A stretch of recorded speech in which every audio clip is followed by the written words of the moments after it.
जिसको बड़ी योग करने के बाद जागृत होती हैं। तो नाभि कमल जागृत हो गया, तो कुंभज ऋषि के दर्शन हो गए, और वहां फिर विष्णु और लक्ष्मी की प्राप्ति हो गई। विश्व अणु स विष्णु, जो व्यापक है दुनिया में, सर्वत्र है, एक रस है, ऐसा जो परमात्मा है वो उसका नाम है विष्णु। वो कैसे मिलता है? वो हमारी नाभि, तुम्हारे नाभि कमल में विराजमान रहता है। वहीं सर्प की कुंडली पे बैठे पड़े रहते हैं, लक्ष्मी गोड़ दबाती रहती है और फट के छाया बनी रहती है। ऐसा तुम्हारे नाभि कमल का रूप है ये। अब वो जब अधोगति को रहता है तो ऐसे रहता है, फिर जब साधना करने लगता है साधक तो खिल जाता है कमल। तो जब कुंडलियां खिल जाती हैं तो कुंभज ऋषि का आशीर्वाद प्राप्त होता है। और जब आशीर्वाद मिला तो देखिए राम को कहे, बोले जाओ तुम पंचवटी में निवास करो। उनसे जब पूछा तो उन्होंने कहा कि राम, ये सबसे तुम्हें सुगम रहेगा पंचवटी में वास करना। पंचवटी किसे कहते? ये शरीर को। छित जल पावक गगन समीरा 5 तत्व से बनी हुई है कि इसमें निवास करो, बाहर जाने की जरूरत नहीं है। तो जानते हो कि जब साधक अच्छी स्थिति में आ जाता है, ईश्वर की कृपा हो जाती है, तब इस तत्व को प्राप्त करता है। जब उसकी कुंडलियां खिल जाती हैं, रिद्धि सिद्धियों की अनुभूतियां हो जाती हैं, तब फिर इस अवस्था को प्राप्त करता है। तो समझ लो कि कितनी भारी जरूरत है। फिर पे अटैक होता है माया का। माया 2 रूप में है, एक जड़ और एक चैतन्य। चैतन्य तो सुपर का थी, स्त्री का रूप। तो देखिए उसने क्या कहा था, तुम सम पुरुष न मोह सम नारी, जुगाड़ करने के जुगाड़ में आई थी, लेकिन लक्ष्मण, विवेक रूपी लक्ष्मण ने उसके नाक कान काट दिए, परास्त कर दिया, उसकी ताकत काम नहीं किया। लेकिन एक जड़, ये बड़ा खतरनाक रोग है।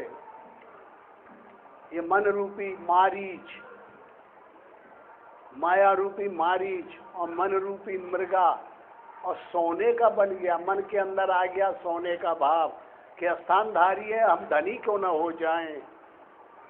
इससे बचना है, ये हम प्रसंग इसलिए बता रहे हैं।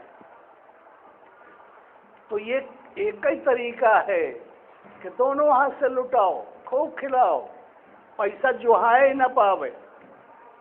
देखिए हमें नहीं कहना चाहिए, लेकिन ये सब झंझट कहाँ से पैदा हुए? जब ये भगवानानंद जी का निधन हुआ, उनकी तबीयत जब ठीक रही तो पता नहीं ये हल्ला मचता था कि 2 करोड़ रुपया कहाँ की जमीन बेचे हैं, तो क्या हुआ? ये आ गया ना वही चीज, मृगा, सोने का। तो वही पैसा देखिए क्या क्या झगड़ा, क्या क्या तिकड़म बाजी, फिर क्या क्या लिखाई पढ़ाई, फिर वही गलानी में उन्होंने शरीर त्याग कर दिया। तो ये हमारे तुम्हारे लिए महान कंटक हैं।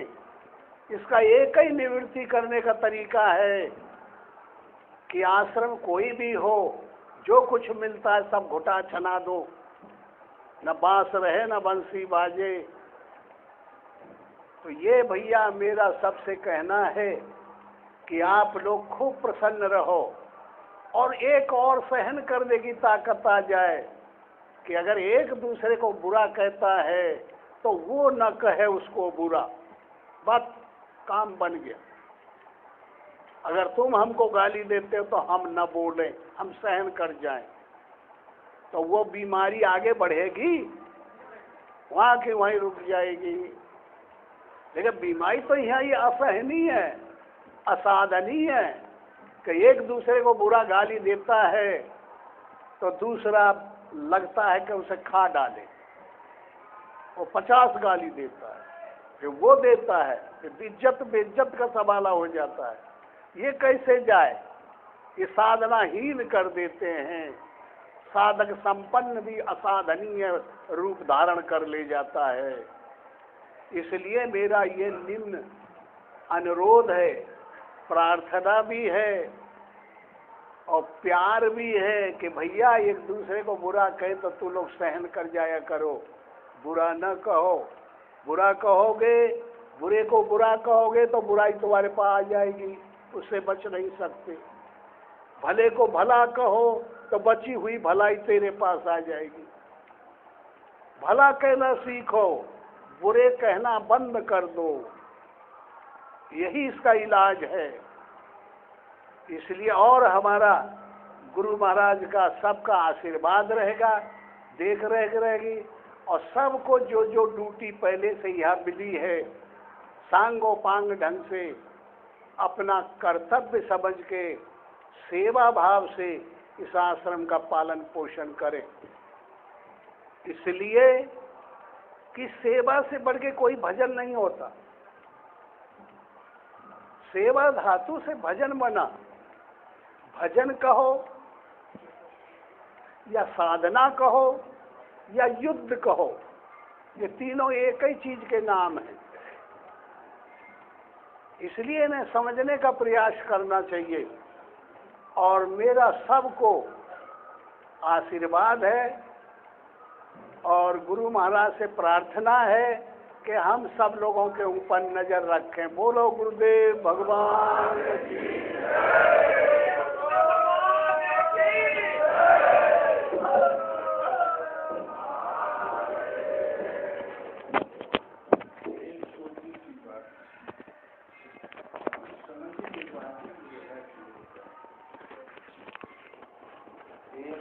बड़े विद्वान 8-8 घंटा खुद 100 प्रकार पूजा किया करें, जैसे गुरु महाराज जी का करिया पंडित करते हैं ना। 8-8 घंटा पूजा करें और वेदांती शास्त्री विद्वान धनवान 50 गांव में जजमानी। लेकिन बाजू में एक पतुरिया का घर था, तो जब वो घर तिमंजला, जब वो पतुरिया याद आवे तो माला बंद करके 10 गाली जरूर झाड़ दे। क्या बतावें, भले घर में जन्म हुआ, हम धनवान कीर्तिवान, हम विद्वान और हम तपोधन, और ये कौन पूर्व जन्म का कुसंस्कार था कि कुतिया बाजू में आके टिक गए। मने मन 10 गाली झाड़ दे, तब माला आगे शुरू करे। और पतुरिया कोठे में से ऊपर से झांक के प्रणाम कर लिया करे, बोले हे भगवान, दुर्लभ मानव तन मिला। संसार भर के सिर फिरे लोग शराब पी के आते हैं और उनका मनोरंजन करने के लिए झूठ मूठ का मुस्कुराना और झूठ मूठ का पांव पीटना, वो भी क्षुद्र पेट पोषण के लिए धंधा भगवान ने दिया। ऐसी जिंदगी से तो मौत अच्छी। हमारा इतना ही सौभाग्य है कि ये तपोधन एक सदगुरु हमारे पलकों के सामने हैं। रोज अरोके में से झांक के प्रणाम कर लिया करें, पता किसी को नहीं। एक दिन जब शरीर छूटा गुरु जी का, क्या कहना, और हजारों आदमी इकट्ठे हो गए। चंदन की लकड़ी शुद्ध गाय के घी से आहुति दे के 25 पंडित इधर खड़े हो गए, 25 इधर, और वेद ध्वनि के साथ अंत्येष्टि कर डाला। इतने में एक बोला, भैया अब मैं तो धुएं के ऊपर पुष्प विमान दिखाई पड़ा। बोले गुरुजी जरूर वैकुंठ गए होंगे। जब इतने तपोधन वैकुंठ नहीं जाएंगे, आखिर वैकुंठ बना किसके लिए है। और संयोग से उसी दिन पतुरिया का शरीर छूट गया। उसके आगे पीछे कोई था नहीं। डंपर गाड़ी आई म्युनिसिपालिटी की और 2 मुचंडा आए, पांव में रस्सी बांध के ढकेल दिया डंपर में और ले जाके नाले में ढकेल दिया कचड़े में। सियार कुत्ते कौवे खा गए पार्थिव शरीर। जब सूक्ष्म स्वरूप पहुंचा धर्मराज के पास, तो धर्मराज ने कहा इस पंडित को तो नरक भेज दो और इस देवी को स्वर्ग भेज दो। तो पंडित बिगड़ खड़े हुए, बोले अरे शुद्ध संस्कृत उच्चारण करते करते जीभ लुढ़ियाई गई और उचित यथावत चंदन लगाते लगाते कपार सफेद हो गया और एक कुतिया से एको काम नहीं बचा हो के स्वर्ग और हमें नर 8-8 घंटा हमने पूजा की 150 प्रकार। बोले ऐसा नहीं पंडित जी, अंतमति सो गति, अंत में जो जिसका स्मरण करते हुए मेरे पास आता है प्राय उसी गति को प्राप्त होता है। तो आप तो ये जाप करते आए, कुतिया है, चुड़ैल है, कहाँ टिक गई, मरो नहीं जाते, और ये कह रही थी सदगुरु है, महापुरुष है, अहो भाग्य हमारा, ये तपोधन मेरे पलकों के सामने है। तो इनका पाप आपको मिल गया, आपका पुण्य इसको। गीता में भगवान कहते हैं अंतिम समय में जिसका स्मरण करते हुए शरीर त्यागता है प्राय उसी योनि को प्राप्त होता है, और मेरा स्मरण करते हुए शरीर त्यागता मेरे सहज स्वरूप को प्राप्त होता है। इसलिए अर्जुन तू आज ही से निरंतर मेरा चिंतन कर और युद्ध कर। भला निरंतर चिंतन और युद्ध एक साथ कैसे? जय कन्हैया लाल की, जय मदन गोपाल की, और लाठी चलाते रहो, बाण बरसाते रहो, हो सकता यही निरंतर चिंतन हो। अगले ही श्लोक में कहते हैं अर्जुन वैराग्य में भली प्रकार स्थिर रहकर और योग साधना को भली प्रकार अंतःकरण में धारण करके सिवाय मेरे दूसरी किसी विषय वस्तु का न स्मरण करते हुए निरंतर चिंतन कर और युद्ध कर तो मुझे प्राप्त होगा। तो मान लो माइक भगवान ने दूसरा दृश्य न आवे, आ गया तो मान लो आपका चिंतन ही अधूरा हो गया। जब एकांत देश का सेवन है तो हम झगड़ा किससे करेंगे? सिवाय भगवान के दूसरा मन में भी दृष्टि आता है तो चिंतन आपका अधूरा है। कैसा है ये युद्ध? वास्तव में सब ओर से चित्त समेट के योग विधि समझ कर जब हम चिंतन में शांत एकांत में जो बैठते हैं, आज बैठते हैं, पहले तो नहीं बैठे थे, इसलिए जन्मांतरों के संस्कारों की रील सामने से गुजर जाती है, काम क्रोध मोह लोभ की लहरें उठने लगती है। इन माइक प्रवृत्तियों का पार पाना युद्ध है। एक बार विजय होगी तो शाश्वत विजय, जिसके पीछे हार नहीं। ये अंतःकरण की लड़ाई, क्षेत्र क्षेत्रज्ञ की लड़ाई कृष्ण ऐसे सदगुरु के ही वरदहस्त के नीचे संपन्न होती है। यहाँ रहने वाले साधक ये कभी मत भूले कि गुरु महाराज का आशीर्वाद लिए बिना लगे। निरंतर 7 दिन में 15 दिन में जाके बैटरी चार्ज करवा लिया करें और ठाक से रहे और भजन में बढ़ावें। जिन माँ बाप को रुलाया, जिस कमी की पूर्ति के लिए आए, उसके लिए अभ्यास जरूरी है। पढ़ा से कढ़ा ज्यादा अच्छा होता है। एक मौलवी साहब नमाज पढ़ के दाढ़ी पे हाथ फेर के बोले, या खुदा तेरी खुदाई का हाल तो तू ही जानता है। तो पीछे एक किसान कल घर कंधे पे रख के जा रहा था, बोला क्या कहा मौलवी साहब? बोले तुम गंवार आदमी, अनपढ़ मूर्ख, क्या समझोगे उन बातों को? बोले ऐसी बात नहीं मौलवी साहब, खुदा की खुदाई का हाल मैं ही भर नहीं जानता। नहीं, खुदाई भर नहीं जानता, मैं भी जानता हूँ। बोले तुम गंवार आदमी कैसे जान जाओगे? बोले शरत लगा लो मौलवी साहब। तो मौलवी सोचा अच्छा फंस गया, सुबह सुबह गंवार। चलो 1000 रुपये तय हो गया। जहाँ पना के सामने पेशी हुई, बोले बताओ खुदा की खुदाई। तो बोले हजूर उतना बड़ा करिश्मा देखने के लिए थोड़ा परिश्रम तो करना पड़ेगा। नावें आ गई, नावें चली आगरा से जमुना में, फिर नावा चली चंबल पासी में, चंबल में जब घनी घाटियों में पहुंची तो जब जापना बोला क्यों रे ऐसे भीड़ में ले आया, कहीं मरवा तो नहीं देगा? बोले हजूर थोड़ा सा धीरज धरे, पहुंचने ही वाले। जब भयंकर घाटी में पहुंचा, जहाँ 200 फीट गड्ढा, फिर 200 फीट टीला, फिर गड्ढा, फिर टीला और झाड़ियाँ, तब खड़ा होके बोला हजूर ये खुदा की खुदाई है, ने आपके पापा लोग खुदाए हैं न मौलवी साहब के। बोले यार ये करिश्मा तो खुदा का ही है, मनुष्य तो ऐसा नहीं खुदवा सकता। हार गए मौलवी साहब 1000 रुपया। वो गर्म पड़ गए, बोले साधारण गंवार से मैं विद्वान होके हार गया।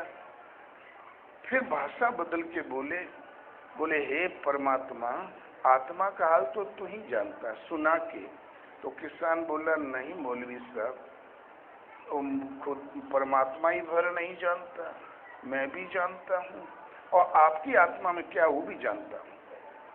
तो बोले शर्त लगा लो। मौलवी बोले 2000, बोले जैसी आपकी इच्छा।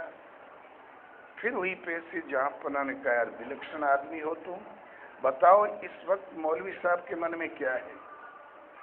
तो जहाँ पना को लड़का नहीं था, सभी मंदिरों मस्जिदों में कहला रखा था कि खुदा से दुआ करो मुझे शहजादा नसीब हो, राष्ट्र का उत्तराधिकारी परमात्मा दे। और वो था राजकीय मस्जिद का मौलवी। बोले हजूर, मौलवी साहब के मन में क्या इस समय हर समय एक ही बात गूंजा करती है कि जहाँ पना को शहजादा नसीब हो और मैं भी मालो माल हो जाऊं। इस वक्त तो खास करके यही बात इनके मन में है, पूछ के देख लो, अब नहीं करे तो गर्दन कट जाए। बोले साले तनख्वाह किस बात की लेता है।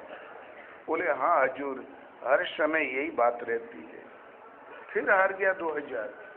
तो पढ़े से कड़ा अच्छा होता है। कड़ा हो वो है जो सत्संग, महापुरुषों की संगत, मति की रति गति भूति भलाई, जब जे जतन जहाँ जे ही पाई, सो जानब सत संग प्रभाव, लोकहु वेद ने आने उपाओ। एक अहिर पहुंचा में चेला बना लो। तो बोले कौन जात है। बोले अहिर। तो बोले अहिर है यहाँ पर। तो बोले तुम गंवार आदमी क्या करेगा। तो बोले देखो महाराज, योग साधना नहीं पार लगेगी, सेवा सब कर लूंगा, अर्धरात्रि को कहूंगा तो आप हुक्म देंगे तो तैयार मिलूंगा। बोले ठीक, तब तो तुम बहुत अच्छे हो, रहो। जब अनुमति पा गया तब बोला, गुरु महाराज हमारे पास एक ऐब है। बोले वो क्या। बोले मैं कतऊ गड़िया जात। बोले कतऊ का मतलब तीसरे दिन। बोले नहीं, साल 1.5 साल में घड़ी घंटा 1.5 घंटा बस। बोले ओ साल 1.5 साल में घंटा 1.5 घंटा तुम बैठ भी जाओगे तो कोई और सेवा कर लेगा। गवर्नमेंट भी तो 7 दिन में संडे की छुट्टी, शनिश्चर को छुट्टी, होली दिवाली तो किसान भी हर और काम बंद कर देता है। तुम बहुत अच्छे हो, रहो। लौका ला, तुम्बा ला, लकड़ी ला, रोटी बना, सब काम आगे आगे फिट। साल 1.5 साल बीतता। पश्चिम की गर्म हवा चल रही थी। पुराने जमाने में ये पक्के महल नहीं थे, कुटिया झोंपड़ी फूस की होती थी। कुटिया के एक कोने में आग लग गई। जेठ के महीने में अग्नि जवान होती है, छप्पर गर्म होते हैं, चिंगारी छू भर जाती, भक्त में लपट उठ जाती है। जहाँ लपट उठी तो महाराज ने कहा, अरे बेटा दौड़ 4 बाल्टी पानी तो ला, आग लग गई। बोले गुरु महाराज मैं तो गड़िया ही गया हूँ। बोले अरे ससुरा कल गड़िया लेना, 15 दिन के लिए गड़िया लेना। ठाकुर जी भगवान जिंदगी भर की सदवाई इसी में है।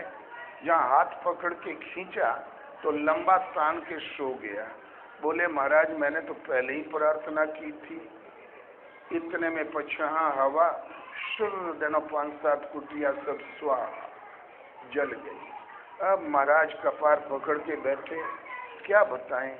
नित्य पाठ की रामायण भी जल गई, ठाकुर जी का सिंहासन जल गया।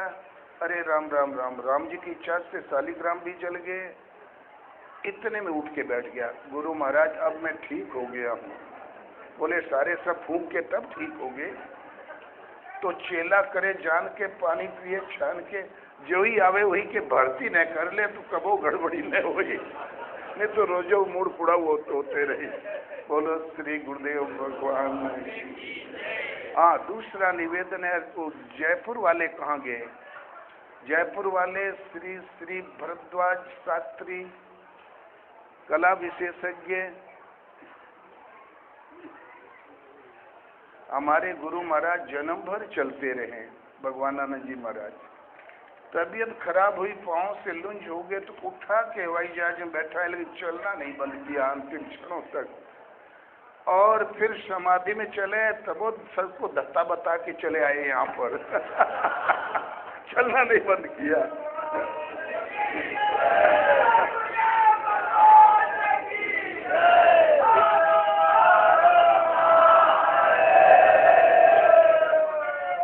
आप सब जने प्रार्थना करो महाराज, अब कहूँ मत जाना। अब कहूँ मत जाना। एक समाधि यहाँ बने, ठीक यही मॉडल वहाँ बने बनारस में। 2 समाधियों का महात्माओं का विधान बड़ा लंबा चला आ रहा है। रामकृष्ण की 2 बनी, कबीर की 2 बनी, बुद्ध की 8 बनी। जैसी भक्तों की श्रद्धा और वैसी ही समाधि है। ये तो भक्तों के श्रद्धा का झगड़ा है और तो कोई झगड़ा ही नहीं। कबीर कुटिया के बाजू में पतुरिया का 3 मंजिला महल था। पतुरिया बोले जब से मुड़िया आके यहाँ टिक गए हमारा रोजगार आधा हो गया। इनकी बातें सुन के आधे ग्राहक बैठ जाते हैं। सोचे इन मुड़ियन के कैसे उखाड़ी। इतने में वो मुड़िया लोग, वो पतुरिया के यार लोग, जब नाच शुरू ही होने वाला था, इतने में कबीर साहब की कुटिया में खंजड़ी पर हाथ पड़ गया। कहत कबीर सुनो भाई साधों पार उतर गए संत जनारे। तो वो लोग बोले यार क्या बताएं, इन मुड़िया लोगों ने तो हम लोगों का सब मजा किरकिरा कर दिया। अभी तो ठुमका शुरू होने वाला था। कहो जैन तुम्हारा मन हो तो कुटिया में आग लगा दे। तो उसका तो बहुत दिन से मन था, कर दिया इशारा। कबीर साहब कुटिया में लग गई आग। तो खंजड़ी फेंक के बाबा लोग दौड़ने लगे तो बोले अरे रुको रुको, अब क्या, वर्षा ऋतु बीत गई और बढ़िया ठंडी है, नीम की छाया है, इसी के नीचे धुना रमेगा, भजन क्यों बंद करते हो? जल गई जल जाने दो, कुटिया में क्या रखा हो। जानते थे कि साधारण आग नहीं है। बैठ के भजन करने लगे।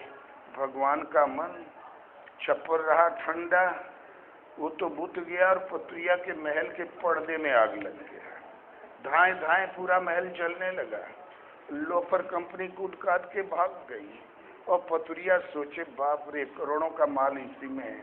वो चिल्लाने लगी अरे संत लोगों आप तो दयालु हो, जन्म भर की कमाई इसी में हमार पुत्रा दो। और वो खंजड़ी का स्वर तेज हो गया, बोले अब चिल्लाने दो ससुरी को। तब कूद फांद के आई। वो समझ गई कि आग मैंने लगवाई है, ये महाराज को मालूम है।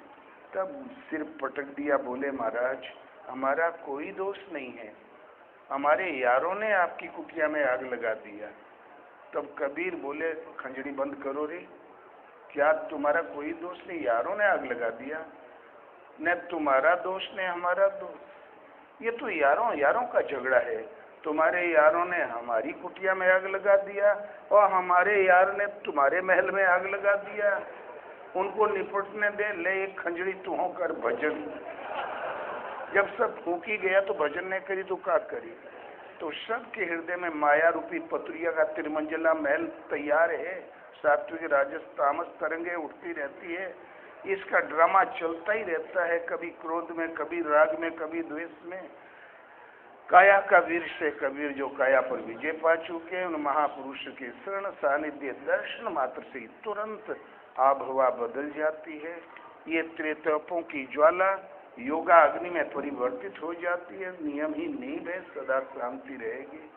सौभाग्य की बात है आज की सभा इन 2-4-10 वर्षों की सर्वोपरि सभा है। आशा है यदि यह मंदिर बन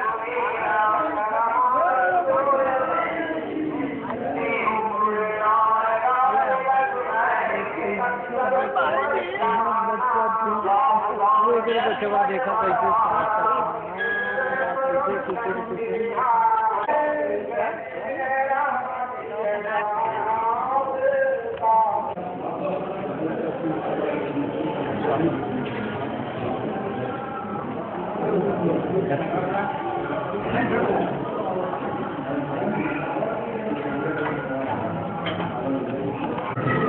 हाँ सही बात है।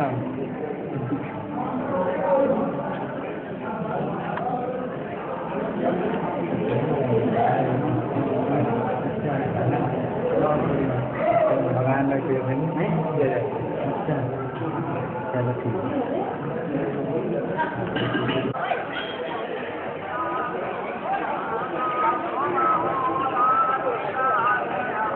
या महाराज गृहस्थी इतना धन काजू कैसे जी छूटे समझ नहीं आया।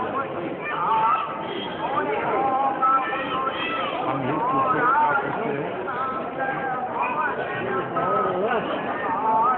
हाँ, सारथी मालकी मातली ये पूछे थे। और